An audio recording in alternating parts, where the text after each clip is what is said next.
यमुनानगर में अगर बात करें तो सफाई कर्मचारी के बैनर तले अन्य दो यूनियन है वो भी प्रदर्शन कर रहे हैं। अपनी तमाम जो मांगे हैं उसी को लेकर लगातार इनका आज जो प्रदर्शन है वो चल रहा है। और ऐसे में हमारे साथ राज्य प्रधान मौजूद है। सर क्या कुछ कहेंगे, क्या कुछ मांगे हैं और क्या एजेंडा है?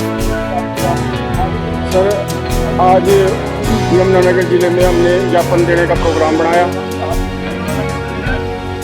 जो सरकार की तरफ से एक ऐप आया है सरपंचों के पास, भाई उनकी इनकी जो जलकर्मी है, सफाई कर्मचारी हैं और जो चौकीदार हैं, उनको जो है ट्रेजेडी खत्म करके उनको जो है एक ऐप के द्वारा सरपंच की हाजिरी लगा कर सीधी चंडीगढ़ से किसी प्राइवेट बैंक से ही तनख्वाह डलेगी। तो इसमें सारे जो पंचायत के कर्मचारी हैं, हम तीनों पार्ट टाइप में सभी में पूरी तरह से विरोध है। सरपंच की हाजिरी तो एक राजनीति सिस्टम है, वो हमने हमारी यह मांगा हाजिरी लगाओ, हाजिरी तो मना नहीं करते, लेकिन हमारी हाजिरी जो है किसी सरकारी तंत्र के द्वारा ही लगाई जा, या चाहे उसमें सेक्टर हो चाहे वीडियो कोई भी हो, मतलब सरकारी कर्मचारी हमारी हाजिरी लगावा। एक जैसे हमने हमारी ट्रेजेडी खत्म करी, तो अगर ट्रेजेडी खत्म होगी, ट्रेजेडी का ही सरकार का सहारा था, अगर ट्रेजेडी खत्म होगी तो फिर हम सरकार के कर्मचारी श्रेणी से दूर होगी। तो हमारी तो यही मांग है, आज सारे इसी के उसमें विरोध कर रहे, तो हमने उसी तरह ट्रेजेडी के माध्यम से जो है सरपंच की हाजिरी ना मान कर जो है मान्य तो है उसी तरह चाहे उसी तरह दी जा। अगर मान ले चलो बैंक से देनी उन्होंने जो चंडीगढ़ बैंक से हमें कोई दिक्कत नहीं है, लेकिन जो आज ट्रेजेडी के द्वारा ही उसी तरह जिस तरह यहाँ भी ट्रेजेडी के बिल जमा हुआ थे बैंक के द्वारा ही हमने मिला थी, तो वहाँ भी कोई ट्रेजेडी का सिस्टम बनाकर बैंक के द्वारा हमारे सीधे खाते में दे दो। एक हमारा जो है ना सरपंचों द्वारा जो हाजिरी का सिस्टम बनाया गया तो बिल्कुल गलत है। सरपंचों द्वारा अगर हाजिरी लगाई गई तो सारे कर्मचारी जो है इसका शोषण होगा, और सारे कर्मचारियों में जो है हम तो सारी जिंदगी 10-12 हजार की नौकरी हमारी, हम सारी जिंदगी इसी में उलझ जाएंगे, उसकी नहीं डली इसकी नहीं डली।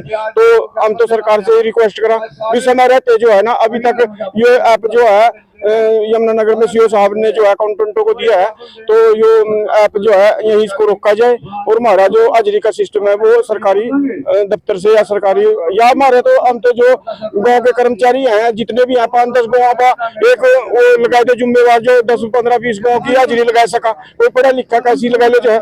बाकी हाजिरी का सिस्टम जो है एक राजनीति आत्मा होना चाहिए। राजनीति आत्मा होने के तो अगर सरपंच ठीक ठाक भी है, मैं नहीं कहता सारे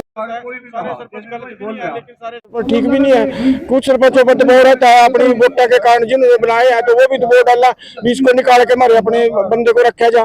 तो यो इसमें आप भी यार कहीं से जब समस्या बोले ये तो यूं नहीं करते वो नहीं करते, तो इनको मतलब सैलरी देने में जो सैलरी हमारे खाते मारी थी उसके लिए हमने दर दर की ठोकरें खानी पड़ेगी। ऐसे में अगर बात करें तो आज कितने विभाग के जो तमाम सफाई कर्मचारी की बात करें या ट्यूबवेल ऑपरेटर, कितने विभाग के लोग यहाँ 3 विभागों के जो तीनों पंचायत के एक ही सरपंच के अंडर है, मतलब एक ही मालिक के हम कर्मचारी बना दिए, एक ही कुंटे का मान दिए तीनों के तीन, तो वो तीनों कर्मचारी जो है आज हजारों की जनसंख्या में यहाँ यमुनानगर में इकट्ठे हुए। ज्ञापन किसको सौंपा जाएगा? ज्ञापन हम डीसी के माध्यम से सीएम को ज्ञापन भेजेंगे, और अगर समय रहते इसका वो नहीं करेगा तो पूरे हरियाणा में घूम कर पूरे राज्य में इसका जो है बड़े आंदोलन की तैयारी कराएंगे। हम इसको किसी भी कीमत पर होने नहीं देंगे। अगर सरकार ने आपकी मांगे नहीं मानी तो आगे का जिस तरह से आज सांकेतिक धरना है, तो ऐसे में आज राज्य स्तरीय धरना है, तो हरियाणा स्तर पर भी किया जा सकता है। हाँ, ये आज भी हमारे सारे जिलों में हमने सिर्फ भी 3-4 दिन पहले ही पता लगा उसका, इतनी जल्दी हम सारे हरियाणा में इसकी सूचना ढंग से दे नहीं सके, जहाँ सारे हरियाणा में घूम घूम कर जो है इसकी सूचना देंगे, फिर अपना राज्य स्तर पर इसका धरना प्रदर्शन जो भी हो, करनाल में बनो चाहे चंडीगढ़ में बनो, चाहे सरकार लाठी मारियो गोली मारियो, जब हमारा रोजगार ही नहीं रहने का फिर हम हमारा मार तो पहली दिए तो क्या कराएंगे हम, तो जो मर्जी हो, मतलब सरपंच का जो हाजिरी सिस्टम है ये तो बिल्कुल ही बर्दाश्त से बाहर है। बीजेपी सरकार तो कह रही है कि हम सभी जो विभाग के अधिकारी होते हैं या फिर डिपार्टमेंट होते हैं सभी को खुश रखते हैं और विकास चरम पथ पर है। ये तो सारी कहने की बात है। देखो बीजेपी सरकार का भी जो अंत्योदय प्रोग्राम के तहत जो अंत की पंक्ति में खड़ा भाई उसका सुधार कराएंगे हम। हमारे थे अंत की पंक्ति में कौन है? मजदूरी श्रेणी में हमने 10-12 हजार रुपए महीना मिला, तो हमारे थे तो अंत्योदय में तो उन्होंने एक सिर्फ भाषणों पर ध्यान दे रहे। अंत्योदय का तो बड़ा घोट रहे। अंत्योदय हमारे से अंत्योदय कौन है? कर्मचारी श्रेणी में सबसे निचली श्रेणी हमारी है। तो अंत्योदय तो एक सी कहने की बात है, वो आप सब देख ही रहे भी अंत्योदय में क्या हो रहा, तो इसके समय मतलब ध्यान दिया जाए। ऐसे में जिस तरह से आशा वर्कर की बात करें, आंगनवाड़ी वर्कर की बात करें या फिर किसानों की बात करें, उन पर लाठीचार्ज किया जा रहा है, आंसू गैस के गोले दागे जा रहे हैं। ऐसे में किसी भी विभाग की अगर हम बात कर ले, बीजेपी सरकार में सभी के ऊपर लाठियां भाजी गई है। तो आपके विभाग के तमाम जो कर्मचारी हैं, आने वाले टाइम में जिस तरह से आपने प्रदर्शन की बात कही है, तो ऐसे में अगर आप लोगों के साथ इस तरह का व्यवहार किया गया तो आप क्या कहेंगे? चलो हम इसने राजनीतिक तौर पर तो कोई बात नहीं कर सकते, हमारा तो यही काम है, जो सरकार प्रशासन का काम करने का वो करांगे, जो हमारा करने का काम वो हम करांगे। तो क्यों घर हम भी नहीं बैठ सकते, घर बैठ के भी भूखा मरने तो अच्छा ही नहीं क्या होते शहीद हो गए, वो मंजूर है, लेकिन मतलब प्रशासन के उसके बारे में, सरकार के बारे में हम कुछ नहीं कह सकते। आगामी रणनीति क्या होने? आगामी रणनीति हमारी यही रहेगी, आज का पंद्रह जल्दी इसकी हफ्ते 10 दिन में मतलब तैयारी करका तो करनाल में, चंडीगढ़ में कूच करेंगे। तो ऐसे में अगर हम बात करें तो तमाम यूनियन की बात करें, वो कर्मचारी यहाँ पर मौजूद है। ऐसे में इनकी तमाम जो मांगे हैं वो सरकार तक ये अपनी रखना चाहते हैं। आज डीसी के माध्यम से जो हरियाणा के मुख्यमंत्री हैं उन तक अपना जो ज्ञापन के माध्यम से मांगे हैं वो पहुंचाने का काम करेंगे। वीडियो जर्नलिस्ट अजय के साथ सोहन पौरिया की रिपोर्ट। तो ऐसे में कुछ लोग और भी यहाँ पर मौजूद हैं, ऐसे उनसे बातचीत करेंगे। सर, क्या कुछ मुद्दे हैं और किस लिए प्रदर्शन किया जा रहा है? प्रदर्शन सर जी, बात ऐसा है कि हमारे को पहले हमारा जो मानदेय था, हमारा तनख्वाह नहीं है, हमारे को ग्रामीण चौकीदारों को और अधिकारियों को तो मिलता है सरकार के द्वारा, और जो मानदेय था हमारे को पहले वीडियो के माध्यम से मिलता था।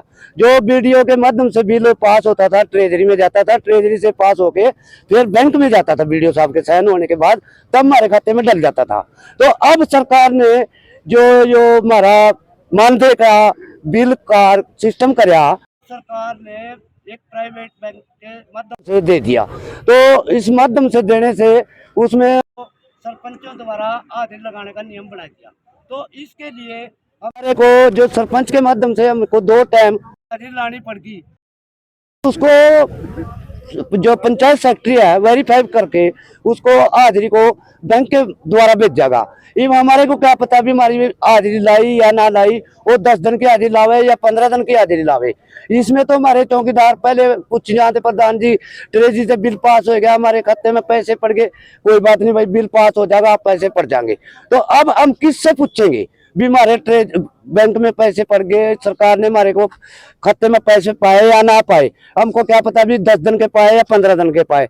तो इस करका हम आज तीनों संगठन, हरियाणा ग्रामीण चौकीदार, हरियाणा सफाई कर्मचारी और टॉयल ऑपरेटर, जो कि हमारी 24 तारीख को तीनों संगठनों की मीटिंग हुई थी इसी अनाज मंडी के अंदर, हमने अपना तय किया था कि हम 28 तारीख को डीसी साहब को मुख्यमंत्री के नाम मांग पत्र देंगे। तो हमारी सरकार से यही रिक्वेस्ट है कि हमारे को मानदेय जिस तो पहले सरकार देवाती उसी तरह से हमारा मानदेय मिलना चाहिए, न कि सरपंच के माध्यम से, न कि हमारी हाजिरी लगनी चाहिए। और इसका हमने तीनों संगठनों ने इस करके विरोध किया। अगर जो हमारी मांगे 5-7 दिन के अंदर सरकार हल नहीं करेगी तो हम उसको आगे का आंदोलन जारी रखेंगे। जी सरकार ने जो ये कानून बनाया हाजिरी वाला जी, ये मान ले देखो जी, एक बात देखने की है जी, सरपंचों के द्वारा कोई सरपंच ऐसा भी है जो चौकीदार के खिलाफ है, सफाई कर्मचारी के खिलाफ है और टॉयल ऑपरेटर के खिलाफ है जी। सरकार ने तो कह दी सरपंच हाजिरी लाएगा जी, तो सरपंच के द्वारा रंजिश के कारण गाँव का माहौल भी खराब होता है जी। देखो जी, तो सरकार ने तो ये तो बहुत गलत करा है जी, सरपंच के द्वारा चौकीदार, ग्रामीण सफाई कर्मचारी और टॉयल ऑपरेटर की हाजिरी लगवाई। ऐसे चल के तो मान ले किसी की 15 दिन, किसी दिन की 20 दिन की हाजिरी तनख्वाह पड़ेगी, तो इससे ना तो फिर कर्मचारी तो भूखे मरने के कगार पे होगा जी, और जो द्वेष रंजिश चलेगी वो रही अलग जी। हाँ जी, तो कहीं ना कहीं राजनीतिक रूप दिया जा रहा है। हाँ जी, राजनीतिक रूप दिया जा रहा है बहुत ज्यादा जी। हाँ जी, तो हमारे तो सरकार से यही रिक्वेस्ट है अभी जो ये कानून बना है इसको खत्म करे। जो हमारी तनख्वाह पहले ट्रेजरी डालती थी उसी माध्यम से दोबारा तनख्वाह हमारी डाली जाए। आप क्या कुछ कहेंगे, क्या नाम है और कौन सी यूनियन से आप आए हैं? मैं राम तीर्थ यादव, प्रदेश प्रभारी, ये जो नया संगठन बनाए हैं संयुक्त पंचायती कर्मचारी संघ, इसका मैं प्रदेश प्रभारी के पद पर हूँ। और मैं पिछले 32 वर्षों से संगठन में काम कर रहा हूँ। ये ग्रामीण ट्यूबवेल ऑपरेटर, ग्रामीण सफाई कर्मचारी हमारे द्वारा ही रजिस्ट्रेशन हुआ था इनका। उस टाइम हम भारतीय मजदूर संघ के प्रदेश उपाध्यक्ष, जिला अध्यक्ष वगैरह हुआ करते थे। आज हम लोगों ने इन सारे संगठनों को छोड़ करके हम अपना एक संयुक्त पंचायती कर्मचारी संघ बनाया है। इसी बैनर के नीचे हम ये अपना संघर्ष करेंगे और इनको न्याय दिलाने का काम करेंगे। और जो वहाँ सरपंचों के माध्यम से हाजिरी वगैरह लगवाने की बात हो रही है, उससे ग्रामीण हर गांव में जो है रंजिश पैदा होगी इनकी, क्योंकि सरपंच जो होता है ना किसी न राजनीतिक दल से जुड़ा हुआ व्यक्ति होता है। कार्यकाल भी 5 साल का होता है, 5 साल का कार्यकाल होता है। 5 साल के बाद दूसरा सरपंच आएगा, इनको फिर परेशान करेंगे, वो कहेगा मैं अपना बंदा रखूंगा। तो इस तरह से जो परिस्थितियां आने वाली हैं उसके लिए जो है हम लोग तैयार हैं और लड़ने के लिए तैयार हैं और तीनों संगठनों के कर्मचारियों को न्याय दिलाएंगे। अगर ये सरकार नहीं मानती है, पूरे प्रदेश में आंदोलन खड़ा करेंगे। जबकि आज पूरे प्रदेश में छोटी सी सूचना पर सब जगह जो है ज्ञापन दिया जा रहा है। आज कहीं ऐसा तो नहीं होगा जिस तरह से किसान आंदोलन के अंदर तमाम जो यूनियन थी वो तितर बितर हो गई थी? आपके 3 संगठन यहाँ पर आज एकत्रित हुए, इकट्ठा हुए। इसीलिए हमने जो है बीएमएस को भी छोड़ करके और तमाम संगठनों को छोड़कर हमारे एक ही बैनर के नीचे लोग इकट्ठा हुए हैं, संयुक्त पंचायती कर्मचारी संघ के नाम से। और हम इसी संगठन के नाम से अपने संगठन को चलाएंगे और इसी के माध्यम से हम हर प्रकार की लड़ाई लड़ेंगे। हमारा आंदोलन जो है शांतिपूर्वक है, हम कोई गुंडे मवाली तो है नहीं। हाँ जी, ना हम सरकार के कोई, सरकार अच्छा काम करती है तो हम प्रशंसा भी करते हैं। सरकार तो इस तरह कर रही है कि ये दुष्यंत चौटाला की सरकार मिली जुली सरकार है आज। अब वो दुष्यंत चौटाला जी सोच रहे हैं कि अब की बार भारतीय जनता पार्टी जो है हमारे साथ जो है समझौता नहीं करेगी, चुनाव नहीं लड़ेगी, तो मैं हर पंचायतों में ये लड़ाई लगवा दूं। 2024 के इलेक्शन भी आने वाले हैं। हाँ, 2024 के इलेक्शन आने वाले हैं, इनका आपस में समझौता नहीं रहेगा, दोनों का अलग अलग लड़ेंगे। अब चौटाला साहब के पास ही ये विभाग है, पंचायती विभाग जो है देवेंद्र जी लवली जो है उन्हीं के पास है। तो ये जो नई चाल चली जा रही राजनीतिक रंजिश की वजह से, उनकी लड़ाई तो उनकी आपस में है। बीजेपी ये भी कहा जा रहा है कि अपने लोगों को फायदा पहुंचाने का मामला है ये। हाँ, अपने लोगों को फायदा पहुंचाने का ही मामला है। वो सोच रहे हैं कि इस तरह से जो बीजेपी के समर्थन है वो सरकार को मुर्दाबाद बोले, सरकार के खिलाफ जो है लड़ाई छेड़ दें, और ताकि जो है ये मजबूर हो जाए भारतीय जनता पार्टी, हम जो है इनके साथ समझौता करें और चुनाव लड़ें। अगर ऐसा हुआ, आपके 3 जो संगठन इकट्ठा हुए, अगर एक संगठन की बातें मान ली गई, एक संगठन के जो तमाम मुद्दे वो मान लिए गए और 2 संगठन को छोड़ दिया गया, तब आपकी जो यूनिटी है क्या वो ऐसे ही रहेगी या फिर वो संगठन साइड लाइन हो जाएगा? नहीं, साइड लाइन बिल्कुल नहीं होगी और इसी बैनर के नीचे हम सारा संघर्ष लड़ाई करेंगे। हमारा कोई राजनीतिक मंच नहीं है, ना हम कोई राजनीति करते हैं। अगर कोई भी सरकार आती है, कोई भी सरकार A to Z जो आती है, अगर हमारे कर्मचारियों का भला करती है तो हम उनका जय जयकार करते हैं। ये हमारा नैतिक जिम्मेदारी है। देश में तो गृह युद्ध छिड़ा हुआ है। हाँ, ठीक है जी। आज प्रदर्शन हो रहे हैं, आज रोज प्रदर्शन हो रहे हैं, तमाम कर्मचारी सड़कों पर हैं, किसान भी सड़कों पर हैं। हर आदमी अपनी मांग को लेकर के सड़कों पर, किसान जिस तरह से आंदोलन कर रहे हैं, उनकी मांग है MSP पर। अब MSP का हाल ये था कि अभी 2 रुपए किलो आलू मंडी में बिका, 2 रुपए किलो पे कौन सी खेती करेंगे वो वो यही तो मांग कर रहे हैं कि एक तय हो जाए कि इतना दिया जाए। इसी तरह हमारी मांग है कि हमें सरपंचों से छुटकारा दिलवाया जाए और हम जैसे पहले ड्यूटी कर रहे थे, ट्रेजरी से वेतन मिल रहा था, इसी तरह मिलता रहे। हाँ जी, तो हमारा कोई सरकार से कोई बैर भाव नहीं है। हम तो अपनी मांगों को लेकर के आज यहाँ इकट्ठा हुए हैं। आपकी नॉलेज में बिल्कुल होगा, जेबीटी टीचर की बात करें या फिर आशा वर्कर्स की बात करें, आंगनवाड़ी वर्कर्स की बात करें, तो तमाम जो संगठन है उनके ऊपर लाठीचार्ज किया गया, उनके ऊपर लाठियां भांजने के साथ साथ आंसू गैस के गोले दागे गए, केस भी फाइल किए गए। आप लोगों के 3 संगठन यहाँ पर एकत्रित हुए हैं। आने वाले टाइम में जिस तरह से आप प्रदर्शन लगातार करने की बात कर रहे हैं कि अगर आपकी मांगे नहीं मानी तो आप लोगों के साथ इस तरह का बर्ताव किया गया, तो क्या कुछ आपका फाइनल जो डिसीजन है वो होगा? देखो जी, जो है प्रदर्शन करना, जुलूस निकालना, सरकार के साथ जो है हर तरह के अपने हित के लेकर के जो है लड़ाई लड़ना, ये तो हमारा संवैधानिक अधिकार है, लोकतांत्रिक अधिकार है। और इस लोकतंत्र के अंदर हर आदमी अपनी बात को रख सकता है, लेकिन ऐसा पॉसिबल हो तो नहीं रहा है। नहीं, अब किसानों की बात कर लीजिए, सड़कों पर कीले गाड़ दी गई हैं, बैरिकेड कर दिए गए हैं, तो आपके लिए क्या पॉसिबल रहेगा? आपको लगता है कि पॉसिबल है? उसमें ऐसा ना, किसानों की ताकत और हमारे में फर्क है। उनके पास संसाधन है, बड़े बड़े जिम्मेदार हैं, हम तो बहुत छोटे से कर्मचारी हैं। यहाँ तो 10-12 हजार रुपए वेतन लेने वाले लोग हैं, इसी में अपना परिवार चलाते हैं। इतना बड़ा संघर्ष और ना इनके पास कोई ट्रैक्टर लेकर के आ रहे हैं, ना कोई इस तरह आंदोलन कर रहे हैं। सरकार हमारे लाठियां क्यों बरसाएगी, गोलियां क्यों चलाएगी? हम ऐसा कोई काम ही नहीं कर रहे हैं। हम तो शांतिपूर्वक प्रदर्शन करेंगे, महात्मा गांधी जी के सिद्धांतों पे चलते हुए सत्य और अहिंसा प्रदर्शन रहेगा। हाँ जी, हाँ जी, हाँ जी। तो हम इस तरह निरंतर पूरे प्रदेश में आंदोलन चलाएंगे। मेरा मौलिक अधिकार है, इसमें कोई रोक नहीं सकता, लेकिन हमारा बिल्कुल शांतिपूर्वक होगा प्रदर्शन। जो भी होगा ज्ञापन दिया जाएगा। ज्ञापन दिया जाएगा। अभी हम यहाँ से निकलेंगे, बड़े ही शांति ढंग से अपना ज्ञापन देंगे उपायुक्त महोदय जी को, और वो मुख्यमंत्री जी को अपना भेजेंगे। और हमारी जो भी मांगे हैं, मांग पत्र में दिया हुआ है, प्रेस नोट भी तैयार है। अगर आपकी मांगे नहीं मानी गई तो आगामी क्या रणनीति रहने पूरे वाली है? प्रदेश में आंदोलन होगा अपनी मांगों, हाँ, राज्य स्तरीय, और आज हो भी रहा है। तो मतलब थोड़े समय की सूचना पर लोग आज हर जिले में इकट्ठा हो रहे हैं, कहीं 100 हो रहे हैं, कहीं 500 हो रहे हैं। आज यहाँ आप देख रहे हैं हजारों की संख्या में लोग इकट्ठा हुए हैं। तो हमारा किसी सरकार से कुछ वो जो है बैर भाव नहीं है। हम तो अपनी मांगों को लेकर के अपने इन गरीब मजदूरों के लिए यहाँ आज आए हुए हैं। हाँ जी। तो ऐसे में काफी सैकड़ों की संख्या में बात करें, संख्या में एकत्रित होने की बात कही जा रही है। संयुक्त पंचायती कर्मचारी संघ हरियाणा के बैनर तले आज ये प्रदर्शन किया जा रहा है। आप देख सकते हैं, मैं कैमरा सहयोगी से कहना चाहूंगा कि वो आपको वो तस्वीरें दिखाए कि किस तरह से आज जो कर्मचारियों का ये एक सांकेतिक प्रदर्शन है, और यमुनानगर डीसी को ज्ञापन हरियाणा के जो सीएम है मनोहर लाल के नाम सौंपा जाएगा। सर, हम बोलते हैं कि ये कानून रद्द किए जाएं जो सरपंचों के अंडर। हम तो पहले ही बहुत परेशान थे। सरपंच होते थे तो सेक्रेटरी नहीं होता था, कभी वो शराब पी के पड़ जाते थे, कभी वो शराब पी के पड़ जाते हैं। हम तो बहुत ही, पेमेंट आती थी दिवाली पे, हमें कभी भी पेमेंट नहीं मिलने पाती थी। हम तो बहुत ही परेशान थे, बहुत मुश्किल से इनके अंडर से छूटे थे हम, और वीडियो के ऑफिस में मतलब कि उनके अंडर में आए थे। तो अब फिर ये जो कानून बनाया है इसको रद्द किया जाना चाहिए। हम तो बहुत परेशान हो जाएंगे। हाँ जी, आज विज्ञापन दिया जाए, खट्टर सरकार के पास लेटर भेजी। हाँ जी, नारी शक्ति जिंदाबाद, जिंदाबाद,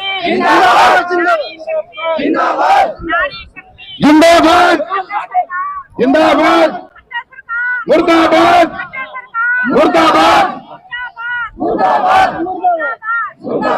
कट्टर सरकार मुर्दाबाद, मुर्दाबाद, मुर्दाबाद, खट्टर सरकार मुर्दाबाद, मुर्दाबाद, मुर्दाबाद, खट्टर सरकार मुर्दाबाद, मुर्दाबाद, मुर्दाबाद, काले कानून रद्द करो, काले कानून रद्द करो, नारी शक्ति, नारी शक्ति जिंदाबाद। तो ऐसे में देख सकते हैं लगातार नारे मुर्दाबाद, तमाम जो महिलाएं हैं वो मौजूद हैं। मैम, क्या कुछ कहेंगे? प्रदर्शन किया जा रहा है, क्या कुछ मांगे? से हमारे पास कोई सुपरवाइजर छोड़ा जाए 10-15 गांव के ऊपर, तो उनके माध्यम से काम होना चाहिए। जैसे कि वो ये जो पहले हमारा तो शोषण बहुत हो रहा है सरपंचों के माध्यम से, तो अब ये रद्द होना चाहिए। हाँ जी, धन्यवाद। यमुनानगर के अनाज किया जा रहा है। ऐसे में इनके तमाम जो मांगे हैं वो लेकर इनका कहना है कि आज यमुनानगर से हरियाणा से बहुत नाम रखने के नाम ज्ञापन है। ऐसे में देखने वाली बड़ी बात हरियाणा में आशा वर्कर की बात करें,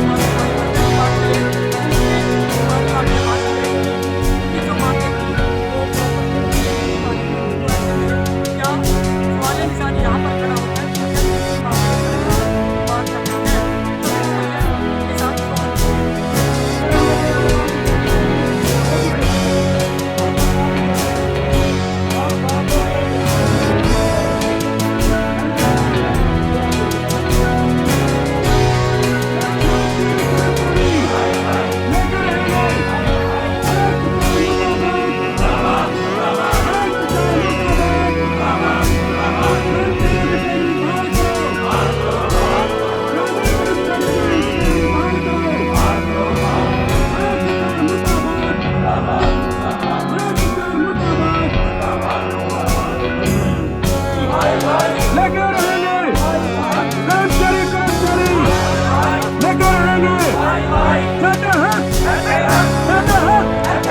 तो साथ सरकार मुर्दाबाद,